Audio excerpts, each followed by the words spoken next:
ആശാനെ ഓർമ്മോ? കലാസ്നേഹികളെ, നമ്മളുടെ കരുണാവതി നായർ സേവാ സമിതിയുടെ എക്സിക്യൂട്ടീവ് അംഗങ്ങൾ അവതരിപ്പിക്കുന്ന കഴിഞ്ഞ വർഷത്തെ സമ്പൂർണ്ണ പരാജയ പരിപാടികൾക്ക് ശേഷം മൂന്നാമത് കലോപഹാരമാണ് വില്ലടിച്ചാൻ പാട്ട്.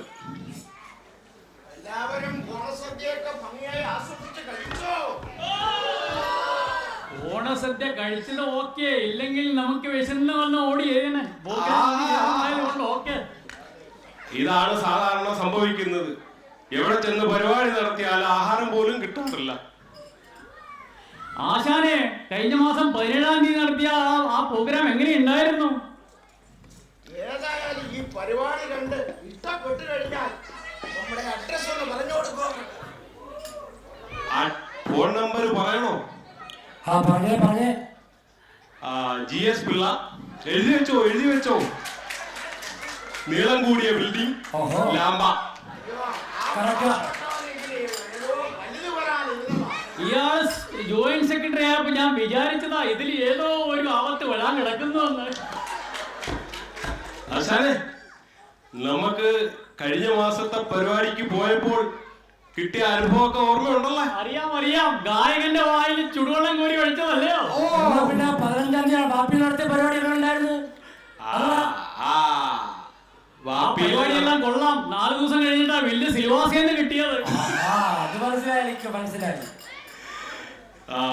അപ്പൊ അങ്ങനെ നമുക്ക്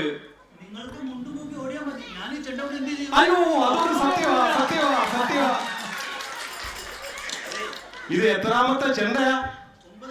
അയ്യോ, 9 പരിപാടിയായി ഞങ്ങൾ നടത്തിയിട്ടുള്ളൂ. അദ്ദേഹത്തിന് 9 ചെണ്ടയാ. നിന്നിട്ടില്ല,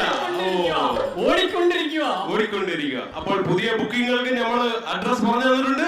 അതനുസരിച്ച് നിങ്ങൾ ബുക്ക് ചെയ്യുക. പ്രശ്നങ്ങളൊക്കെ ചെന്ന് കയറട്ടല്ലേ? അതെ. അപ്പൊ ആരംഭിക്കാം. അപ്പൊ നല്ലൊരു കൈയടി തന്നാൽ ഞങ്ങൾ അങ്ങോട്ട് തുടങ്ങാറുണ്ടോ? പ്രോത്സാഹനങ്ങൾ കുറഞ്ഞാലും കൂകിന് ഒരു കുറവ് വരരുത്തരുത്. കയ്യടി കുറഞ്ഞാലും കൂകി തോൽപ്പിക്കുക. അതെ. സഹോദരരെ, കയ്യടി കുറഞ്ഞു പോയാലും കൂവലിനെ ഒട്ടും കുറവുണ്ടാകുമെന്ന് അപേക്ഷിച്ചുകൊണ്ട് നോട്ടുമാലകൾ മാത്രം പ്രതീക്ഷിച്ചുകൊണ്ട് ഞങ്ങൾ ആരംഭിക്കുകയാണ് NSS എക്സിക്യൂട്ടീവ്സിന്റെ 3ാമത് പ്രോഗ്രാം വില്ലടിച്ചാൻ പാട്ട്.